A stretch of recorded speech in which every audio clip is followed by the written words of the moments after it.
normally doctor will prescribe antibiotics. Okay, so antibiotics and other substances like argentum, dormifen, so on and so forth. This substance or chemicals products here, it will actually it will kill both good and bad bacteria. Okay.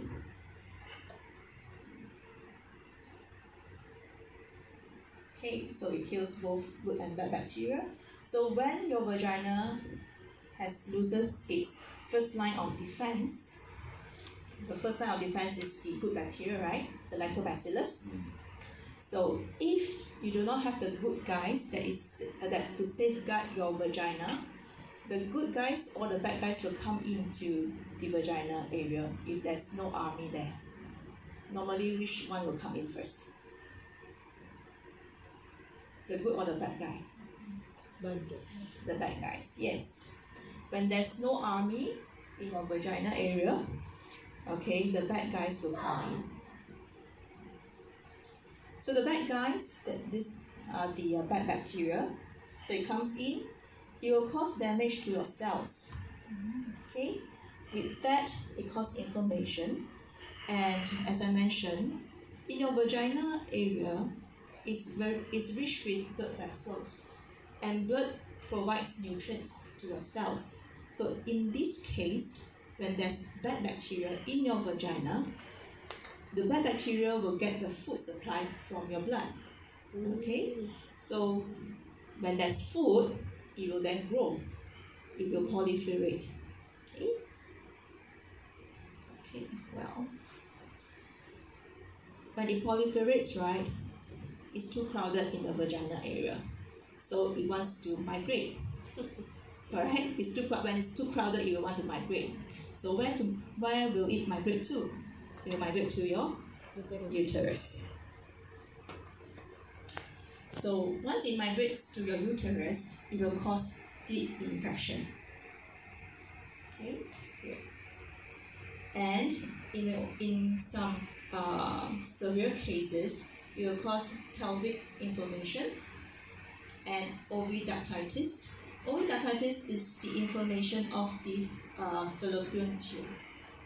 Fallopian tube is where your female eggs, okay, being transported out to the uterus.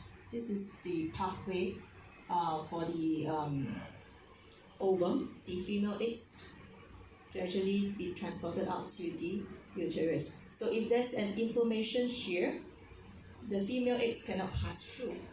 So therefore, it will cause infertility, because there will be no fertilization that will happen. Okay, so besides that, it will cause ovaritis. Ovaritis means inflammation of the ovary. Okay, and also cervical erosion. So both ovaritis and cervical erosion can happen to ladies that is non-sexually active or sexually active.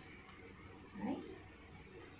So as I mentioned, if there's an inflammation in the vagina area, it will then causes the pH in the vagina area to change.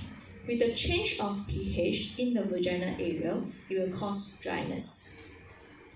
If there's dryness at the vagina area, it will cause pain during sexual intercourse. Alright? And inflammation at the vagina area will increase a person's susceptibility towards STD, sexually transmitted disease, and HIV. Right?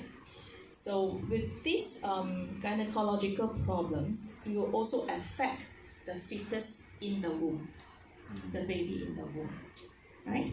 Because allergy, baby will have is prone to allergy. Okay, neonatal infection, that's a newborn infection. Fetus will be underweight baby, premature baby, and miscarriages as well. So if all this been taken lightly, it will then develop into cancers. Okay? So it's very important to take care of the health of your vagina.